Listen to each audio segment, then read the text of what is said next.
Hello everyone, welcome to 1500 Seconds. My name is Ben Silva, and today we're going to be talking about the future of HBO now that the end of Game of Thrones is upon us. Zion Williamson and his future in the NBA.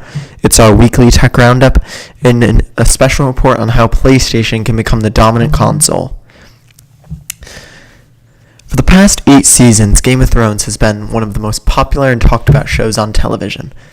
It's been critically acclaimed, and fans love it. However, now this Sunday, the season finale and the series finale is finally upon us. Game of Thrones has been probably HBO's biggest money draw for the past few years. Now that it's over, what will HBO's lineup look like? We already know that they have several spin-offs in development, one of these being The Long Night. Now, The Long Night is set to star Naomi Watts and Jamie Campbell Bower, among others. However, The Long Night will not be a sequel series, rather it's going to be a prequel. It's going to tell the story of the original Long Night and hopefully the birth of the White Walkers. Fans of the books will recognize The Long Night as the time when Azor Ahai, aka the Prince Who Was Promised, came to power.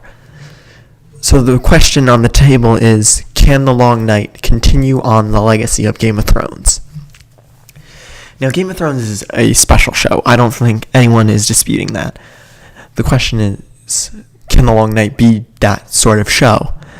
I don't think so. I think The Long Night will be very successful, but I don't think it will be the same type of show as Game of Thrones. Game of Thrones is very unique.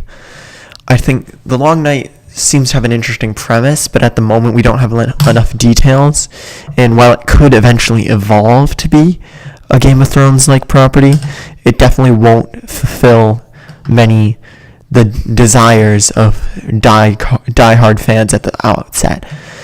And that's just because Game of Thrones is just unique. There's never been something like this on TV. So the question then becomes, well, what can be the new Game of Thrones? And that brings me to Watchmen. Watchmen is based on the DC Comics property, and it's set to be directed and produced by Damon Lindelof. For those of you who might not know who he is, he's the man behind the shows Lost and The Leftovers. So clearly the guy has got some talent. But what really convinced me that the show could be a winner was his open letter to the fans. He very clearly stated in his letter that he was such a fan that he didn't believe that he should create or adapt Alan Moore's original graphic novel for the screen because it was already in its purest form. Rather, he's telling it's what seems to be a sequel. Based on the trailers, it looks like this is set after Rorschach has died, and there are new cults springing up in tribute to him. So it looks like it can be definitely something very special. But can it be the new Game of Thrones is the question. And honestly, I don't know. I have high hopes for it, being a comic fan and being a Watchmen fan. I definitely want to see the show succeed, and I definitely think it will succeed. But Game of Thrones is something special. So will Watchmen be the new Game of Thrones? It's possible it will achieve that quicker than The Long Night, but I'm not sure either of these shows is suited to be the juggernaut on its own that Game of Thrones was. Perhaps together they can bring the same hype to HBO, but I think HBO needs more diversity in its programming. It's got a lot of dark adult shows, and I know that there is HBO Kids, but to be honest, that's really not watched by anyone. The original HBO, what it needs is more open programming. What it needs is for not all its shows to be super dark and gritty. And even though I'm a fan of the dark and gritty style, I think Game of Thrones was such a special thing, and that HBO can't just simply replicate that, and they won't get the same success. So let me know what you guys think. Obviously, HBO is still going to be the home box office. It's still going to have all the top movies. But its original programming slate, it's looking a little blank with the end of Big Little Lies this summer and Game of Thrones ending this Sunday. It really seems like the future for HBO is really sort of up in the air. Obviously, its original movies haven't been coming out as frequently or to as large success. Fahrenheit 451 comes to mind last year, a large, talented cast, Michael B. Jordan, Michael Shannon, starring in that one, and it came out to very mixed reviews. Obviously something that would feel right in the same vein as Game of Thrones, very dark, gritty, intense, and real. However, what comes to mind is something like a Unicorn Store on Netflix, where it's very fun, it's very colorful, it's light, it's bright. Obviously mixed reviews for that one, but HBO could do something like that, and I think that'd bring them a lot of success. Zion Williamson. He's the to speak in Game of Thrones terms, he's the prospect who was promised. He's been so hyped, and his arrival in the NBA has been foretold for two years now since he got out of high school and attended Duke. Obviously, last year didn't achieve the success he wanted, but tonight, as I'm recording this on Tuesday, Tuesday, May 14th, the night of the NBA lottery. Tonight, we will essentially find out what team is going to get Zion, because he's the surefire number one. So what I've done is I'm thinking about what teams would actually be the best fit for Zion and what teams actually have a need. So looking at the top of the lottery, obviously you have the New York Knicks. They are in need of Zion, but not necessarily because of his playing, because they had that in Kristaps Porzingis and they traded him away. They need a bona fide superstar in New York. That's just the kind of team the Knicks are. So they could be a potential fit. The Cleveland Cavaliers, I think they're less of a fit than people actually think. They've got Kevin Love, who I'm pretty high on. I think he's a pretty solid player, so I don't think they really need Zion. I mean, every team could use Zion, but I don't think they per se need him as much as another team does. Phoenix intrigues me because of Devin Booker, TJ Warren, and DeAndre Ayton. I think that combo could really space out the floor extremely well. And I mean, they would fit really well together. So it's very interesting to see if Phoenix wins the draft. I think one of the best fits for Zion is actually probably Chicago. The Bulls have a young core, Chris Dunn, Zach LaVine, Lauri Markkanen, and then they've got a bit of a more top guy in Otto Porter Jr. So just if you break that down, Dunn obviously is a point guard. Now, a lot of people don't like Chris Dunn as much as I do. Obviously, I'm a Providence fan, so I've got a lot of hopes for this kid. He's one of my favorite players in the league, but I still think he can be a solid starting NBA point guard, similar to that of like a current Rajon Rondo maybe, in terms of skill and pure talent. Obviously, Rondo's one of the greats. He won a championship with my Celtics. But Dunn has a lot of potential, and I think he just has to get out of his own way. Zach LaVine, he's a star. He's got a lot of flash and potential, obviously, dunks. Otto Porter Jr., I like the kid. I think he's overpaid.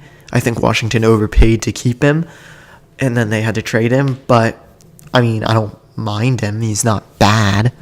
Lauri Markkanen had a great rookie year, and I think he's very versatile at either power forward or center. And I think that's one of the best parts why the Bulls would be such a good fit, is because if you play Markkanen at center, you can slide Zion in at his natural power forward position, and then you've got a really nice round starting lineup. The other team I really like Zion with is Dallas, and that's because they've got obviously Luka, who's just a phenom, a European phenom. And then they've got Kristaps, who can play power forward or center. So if you slide Kristaps to center, or maybe run a 2 power forward set, a little bit of small ball, Mavericks have some cap space. They go out and sign a point guard. Then you've got a point guard, Luka, maybe Jalen Brunson, Zion, and Kristaps. And that's a pretty formidable lineup, especially considering how much the Unicorn showed in his first 2 seasons. So those are my best fits for Zion. But what I've also done is I've run through all the teams who have a chance at landing Zion by being in the lottery. And so I've compilated the best possible lineup I could realistically think of with Zion. So for the New York Knicks, you've got Dennis Smith Jr. running the point. Then you've got Kevin Knox sliding down to play small forward. Then obviously we all know the Knicks are going to go after some big free agents this year. So I have them signing Kevin Durant and DeMarcus Cousins along with Zion. So that'd be a pretty frightening lineup there. For the Cavaliers, I don't have them signing anyone. They don't have a lot of cap space. But they do have some nice pieces in Colin Sexton and Larry Nance Jr. So I have them with Sexton, Nance Jr., Williamson, Kevin Love, and Tristan Thompson. For the Phoenix Suns, I have they need a true point guard. So they want a target they've obviously been targeting is Terry Rozier. So if they sign Terry Rozier, they have Devin Booker, T.J. Warren, Zion, and DeAndre, and that'd be a pretty fearsome lineup. Obviously, we've talked about the Bulls: Chris Dunn, Zach LaVine, Otto Porter Jr., Zion, Lauri Markkanen. The Atlanta Hawks is another team that intrigues me. Trae Young and Zion. I think John Collins is a very good young stretch four. He can run the pick and pop extremely well. So I think he'd be a great fit alongside Zion. And Zion's just pure athleticism. So I think that'd be a pretty interesting lineup. The Wizards are a bit of a surprise that they're in the lottery. I had a lot of high hopes for them, especially considering how much you're paying John Wall and Bradley Beal. So if they were somehow to luck into Zion, they would be probably ideally starting John Wall, Bradley Beal, Trevor Ariza, who I'm pretty high on. I like him. I think he's a good solid 3, and he's not too overpaid. Zion and Jabari Parker. Jabari's definitely overpaid, but the kid was a number 2 draft pick in 2014, and he's still got potential. It's just he's very held back by injury. I don't want to say he's like Greg Oden because that's kind of an insult to him, but he could be. He's starting to remind me of Greg Oden, where he's got a lot of potential, but he could be a big bust. He's already on his 3rd team. Didn't get re-signed by the team who drafted him number 2. I mean, obviously they lucked into Giannis, but the Bulls signed him to $40 million over 2 years and then traded him, so clearly something's up there. The Pelicans would be very interesting to land Zion because of the whole Anthony Davis saga, which I'll get into a little later. They would be touting a lineup of Elfrid Payton, Drew Holiday, Zion, AD. Obviously, if you get Zion, you're not going to trade AD because that gives you some contending room there, and Julius Randle. Memphis is an interesting situation because their pick is top 8 protected. Otherwise, it goes to the Boston Celtics. But if their pick did land in number 1 to get Zion, they could be starting this lineup next year, which actually I think is pretty solid. They might not be able to sneak into the playoffs just because of how loaded the West is, but they could have a pretty solid starting lineup of Mike Conley, Avery Bradley, Zion Williamson, Jonas Valanciunas, and Jaren Jackson Jr. So that's a pretty solid lineup. Jaren Jackson's very long and lanky. I like him a lot. Obviously, Dallas, one of my favorite teams for Zion.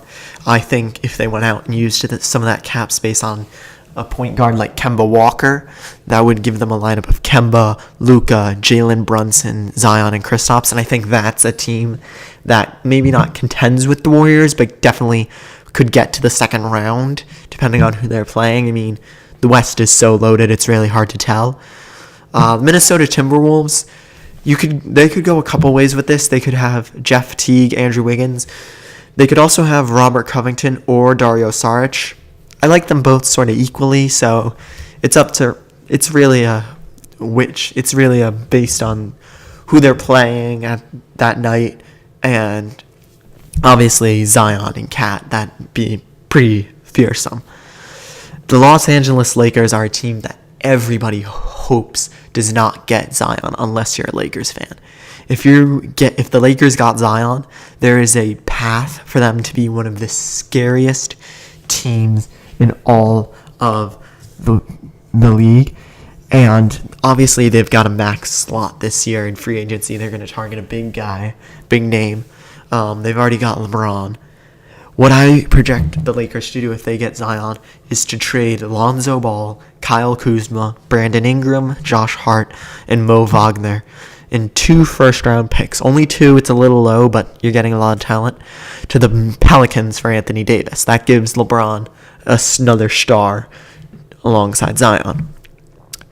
But what also they can do is they can use that max salary slot now and sign Kemba Walker. So if you have LeBron James, Kemba Walker, Zion Williamson, Anthony Davis, and JaVale McGee, that's a legit lineup that can contend with the Warriors, even if they do manage to re-sign Kevin Durant. Charlotte Hornets, obviously, I think they should be a bit lower in the lottery. I don't think, besides Kemba, they have a lot of talent on their team. That's not to say that they don't have potential, because I think players like Malik Monk and Miles Bridges, they definitely have some potential. They just haven't lived up to it yet, especially Malik Monk being such a high pick in the draft. But if they got Zion, obviously they'd be walking out Kemba, probably Malik Monk, maybe Frank Kaminsky, I don't know, Nicholas Batum, Zion, and Miles Bridges. I think that's a really solid lineup for them to work with, and that develops their young players. The Miami Heat, obviously, that'd be a good team for Zion, just because Pat Riley and Eric Spoelstra are 2 of the best in the game, so I think Zion would thrive there. He'd be working alongside Goran Dragic, Justice Winslow, Bam Adebayo, and Hassan Whiteside. So that's a pretty solid lineup. Not the best, but they could, in the weak East, they could slide into the postseason with that, especially considering how close they were this year. The Kings definitely surprised me. I mean, I don't think anyone saw the Kings being this low in the lottery. So if they got Zion and somehow locked into him, that'd be pretty disappointing. Because that just make them pretty powerful with De'Aaron Fox, Buddy Hield, Harrison Barnes, Marvin Bagley III, who didn't have the phenomenal rookie season, but had a pretty good one, and Zion Williamson. Celtics are pretty interesting. Getting Kyrie back obviously is huge, but obviously getting Zion and then trading for Anthony Davis, trading Jaylen Brown, Marcus Smart, Marcus Morris, Robert Williams, and 3 first-round picks for Davis, then keeping Tatum and Horford. You could even throw Hayward in to the Davis trade. I'd want to keep him. I give him a bit of a break because of the tough injury, but if Danny, in Ainge we trust. If the Sixers got Zion, I'm pretty sure that it would be Warriors-Sixers for the next 5 years, because they would have Ben Simmons re-sign Jimmy Butler, sign Zion, Joel Embiid, and Tobias Harris. I mean, that's just scary. It's time for our weekly tech roundup, and let's talk about Google's new phones, the Pixel 3a and 3a XL. Now, these phones start out really low on the market. They start out at about $399 for the Pixel 3a, and they're not as powerful as the Pixel 3, but the camera and everything else is just as good, and it's got a headphone jack, people. Personally, I could care less, but that's a big thing for a lot of people. So Pixel 3a and 3a XL, I mean, that's pretty big to have a $400 phone on a market where phones are routinely becoming luxury items costing over $1,000. Like, that's huge. And obviously we have to talk about Apple and Samsung. Who's better? My opinion, it all depends on what you're looking for. If you're looking for a laptop, it's probably Apple, since Samsung doesn't make real good laptops. Looking for a phone, it's all about personal preference. Obviously, I'm an iPhone user, but I think Samsung does have some great features like that power sharing. That's a really nice feature that I wish Apple had, along with wireless charging. I wish Apple had AirPower come out, but it doesn't look like that's going to happen. And then obviously tablets, Apple has Samsung absolutely whipped in that department. So the great video game debate is one that takes up a lot of time, and it's always between PlayStation and Xbox. Who's better? There's really three. I'm a PlayStation person myself, and there's really three key ways I think PlayStation can become better than Xbox. That's exclusive titles, crossplay, and virtual reality. So for exclusive titles, obviously PlayStation has got some great ones like Marvel's Spider-Man, which honestly was better than some of the Tobey Maguire movies. Don't shoot me. Or no, I like Andrew Garfield, so better than some of the Tobey Maguire movies. But I think getting a sequel out to that is imperative for PlayStation because that was such a huge title for them. Now that Game of Thrones is ending, people are eager for obviously the long night like we talked about earlier, but maybe even a video game. You could do a lot of things with the Game of Thrones IP. You could make it a Mortal Kombat Injustice style fighting game, or you can make it more similar to Mount and Blade, or even something maybe like Minecraft where it's open world and sandbox. I'm thinking probably the best way to go would be probably a title similar to Spider-Man, where you can create, or Mount and Blade Warband, where you can create your own character, explore these massive sandboxes of cities like Winterfell and King's Landing, and I think that would be a really fun game and a big title for PlayStation to land, especially now that Xbox hyped us all up, and then they just revealed those lame consoles. Like, that was kind of disappointing. And then finally, MLB The Show. That's a big name, the MLB. You're the only MLB game on the market, and it's pretty disappointing. Like, it just isn't as fun as some of the other ones. Like, I love playing NBA 2K. Like, the story mode on that is awesome. I think there's just so much stuff you could do to make MLB The Show better. And then crossplay. Obviously, PlayStation and Xbox are never going to cross over, but show some willingness to crossplay on more titles with PC. I know Fortnite, obviously, one of the biggest games in the world, they crossplay between PlayStation, Xbox, Nintendo Switch, and PC. So maybe PlayStation doesn't have to do that for every game, but PC isn't your competition. It's Xbox and Nintendo to a lesser degree. So if you want to get more players, obviously show some willingness to crossplay with PC. That's a way that people will be more enticed to buy you over an Xbox, because PC isn't your competition. PC gamers are going to stick to PC. And then finally, virtual reality gaming. It's the future. PlayStation VR has some cool titles like Star Trek Bridge Command, but there's a lot that they can do. They've obviously, EA, very disappointed in EA and its Star Wars license, but if EA can make a PlayStation exclusive VR game, or like something like lightsaber dueling, or maybe if they had made Jedi Fallen Order for virtual reality, that would have been just so cool to see. And obviously, like I said, Game of Thrones. I mean, imagine how awesome it would be to pick, say, the Battle of Blackwater, or the Battle of Winterfell, or the Battle of the Bastards. And you're standing there as Jon Snow, and you draw your sword, and you're just hacking down White Walkers or Ramsay Bolton's troops. I mean, that would be so cool just to be in that world. So that's just a couple of things I think on how PlayStation can be better. So we're almost out of time. We're almost up, and we're about a minute out. So just to wrap things up, I think HBO's got to do better with its original programming.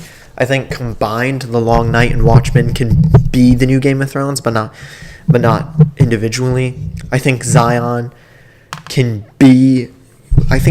Williamson will be the best fit, probably in Dallas. That's where I'm saying, and I'm hoping he goes to Dallas because I just hate the Knicks.